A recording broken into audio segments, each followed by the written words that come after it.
Before we begin, drop a comment telling us what city you're watching from.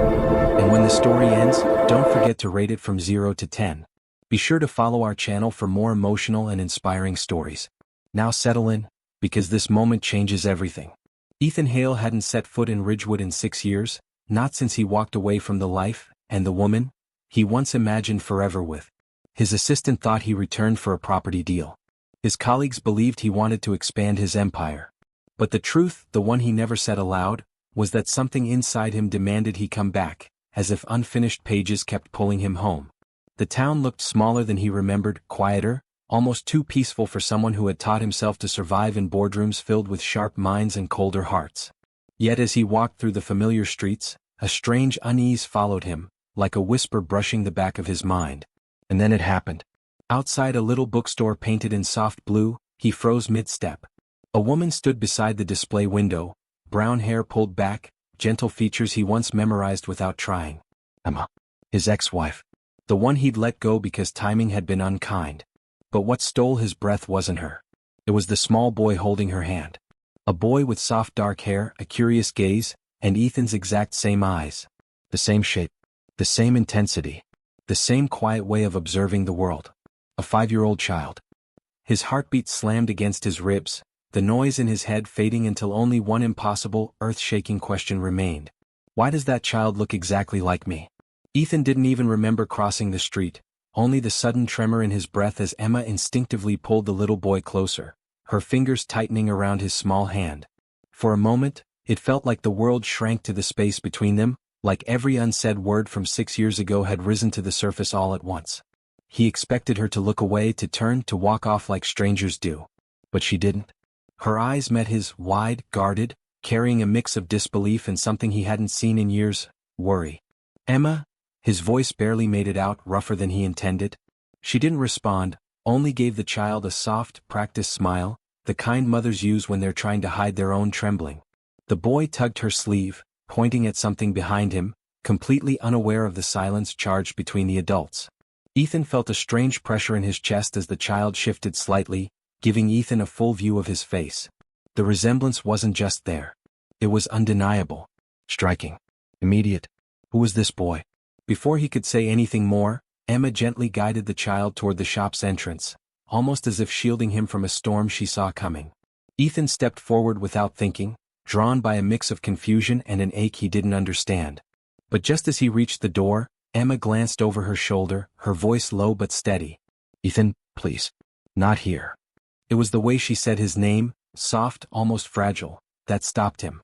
And just like that, she disappeared inside, leaving him standing beneath the bookstore's awning, heart pounding, mind spinning, and a single question burning louder than before. What truth had she been carrying all these years, and why did it look so much like him? Ethan stood there longer than he should have, the echo of Emma's voice replaying in his mind. Not here. 2 simple words, yet they felt heavier than any corporate negotiation he had ever walked into. He wasn't sure whether to walk away or push for the answers burning inside him. But then he saw the small reflection in the bookstore window, the boy lifting his head to look at him from inside, eyes filled with innocent curiosity. Ethan felt something shift deep inside, something both unfamiliar and strangely painful, like a door he never realized he'd closed was cracking open. He had to know the truth. With a steadying breath, he stepped inside. The soft chime above the door felt oddly loud in the quiet shop. Emma wasn't behind the counter, but he heard faint murmurs from the back room. A young employee approached with a friendly smile, but Ethan barely registered it. His focus was already moving toward the narrow hallway where Emma's voice floated out in hushed tones. He hesitated only a second before walking closer. He saw her sitting on a small bench, the boy leaning against her shoulder while she tied his shoelaces. Her hands were steady, but her expression was a storm she was trying desperately to hold together. She noticed him before he spoke, her gaze flickering with a mix of caution and resignation. Ethan, she whispered, this isn't the right moment. Emma, he replied, trying to keep his voice calm, I need to understand.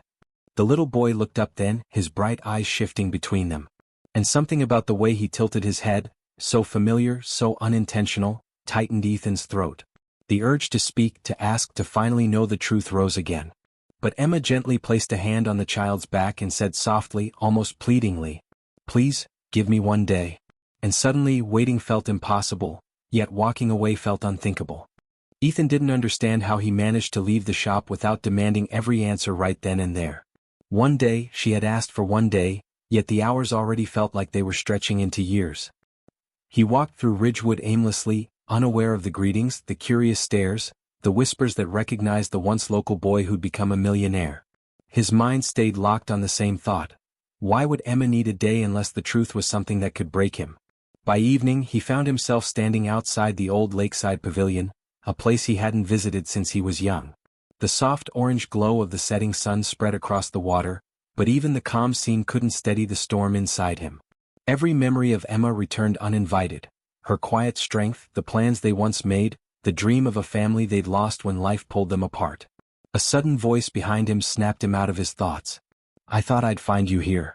Emma stood a few steps away, the breeze brushing loose strands of hair across her face.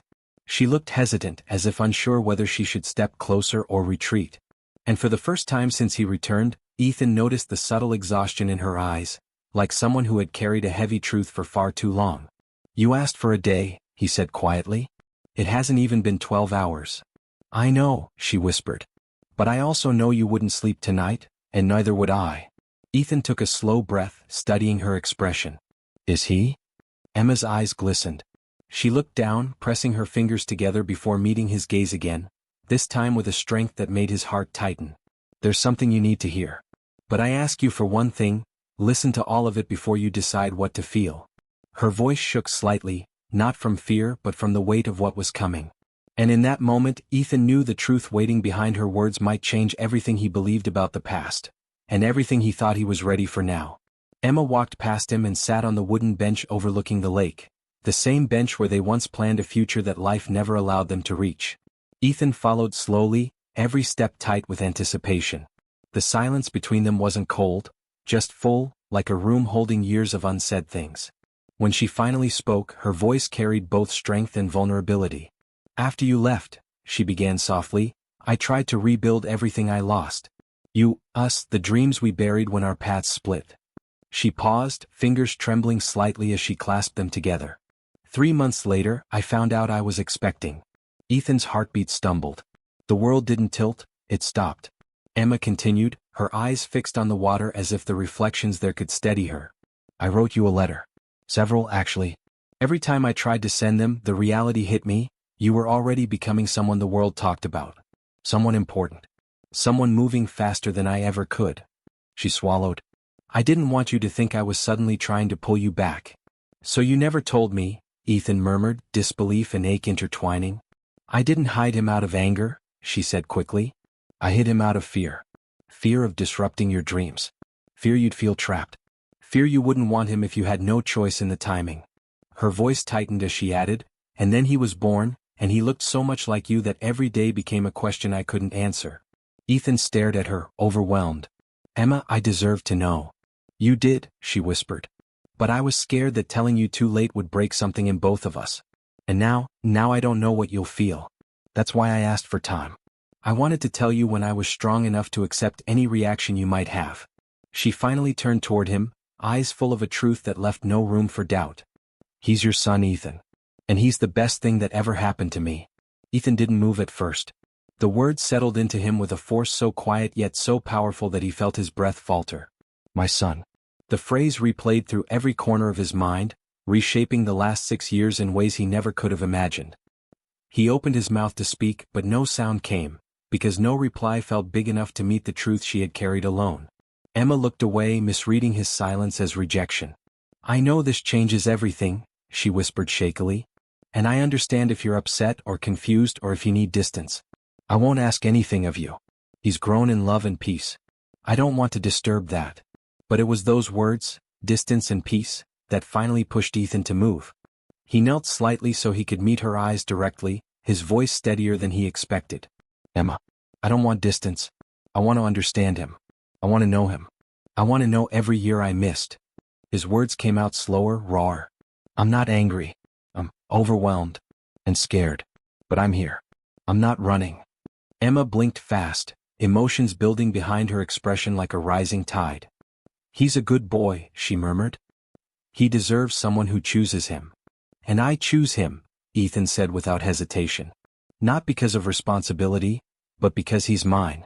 And because I already feel something I can't explain.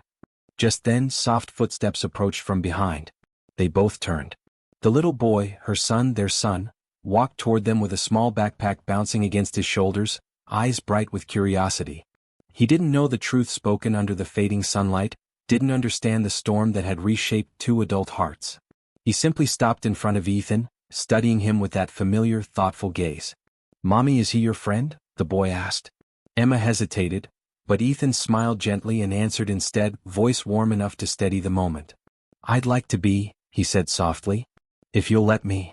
The boy nodded slowly, then held out a small hand, tiny, trusting, complete with the same little dimples Ethan had as a child.